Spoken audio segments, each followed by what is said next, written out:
evening. My name is Jerry Rubano, R-U-B-A-N-O. I live at 1216 Northeast 6th Avenue. I am speaking this evening on behalf of my son, Luke Rubano. My findings raise significant concerns both medically and legally of the current mask policy in place. Masks are ineffective for the purpose claimed by the mandate, potentially harmful, and only authorized for use by an emergency use authorization.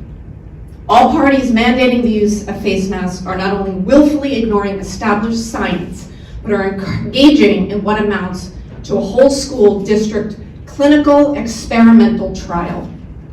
Regardless of the lack of safety and efficacy behind the decision to require a child to wear a mask, it is illegal to mandate EUA-approved investigational medical therapies without informed consent. The statute granting the FDA the power to authorize a medical product of emergency use requires that the person being administered the unapproved product be advised of his or her right to refuse administration of the product.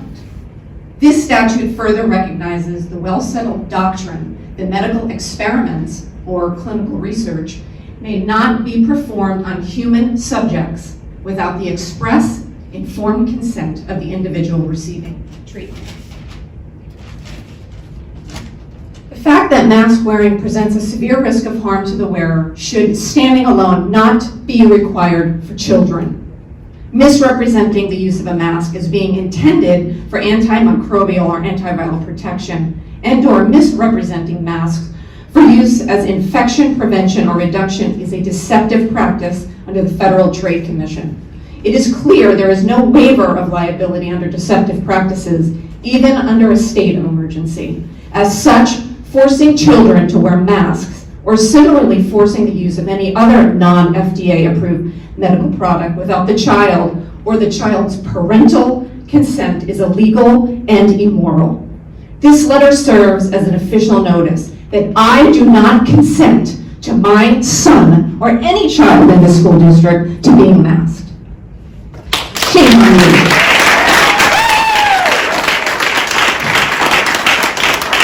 Daisy Thompson. I have two children. One is a senior, one is in 8th grade.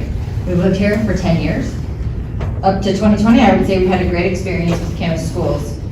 I feel that COVID-19 was a gift. It gave us the most precious thing, time with our kids to get back to the basics, to listen to them, to hear what they're learning. It also showed us that Camas School District has failed to educate our children. The education my children have received over the last 14 months has been a joke. No accountability from students to teachers or from teachers to students. The decision to not administer the Washington State Standardized Test was one of self-preservation. It was not that the district had our children's best interest at heart, it was about funding. Teachers are not available during classroom hours. I'm aware of an incident that a teacher said that they were busy watching a basketball playoff game during the middle of the day and could not respond to a student until after the game. According to my 8th grader, she has spent much of her days in school watching videos in the classroom and listening to music on her phone. Kids are being punished for playing on the playground. This is not education. There are many states that have been open and successful during this whole pandemic. We are at 4 days a week, and the outlook for next year has not been changed. There are plenty of information available now that shows that children are not affected by this virus, and I am very thankful that they aren't. They are just carrying the fear that is placed on them, and in many cases, not from their own parents. My child's right to fresh air does not stop at someone else's fear. It's time to remove the masks from our children's faces to allow them to have oxygen for their brain to think.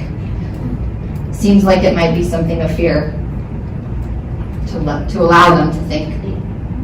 It has become very obvious that there is an agenda being pushed in our schools and that has inserted teachers and government overreach in between parents and their children. Shame has been used to shut people down, and masks are being used to keep people silent. Enough is enough.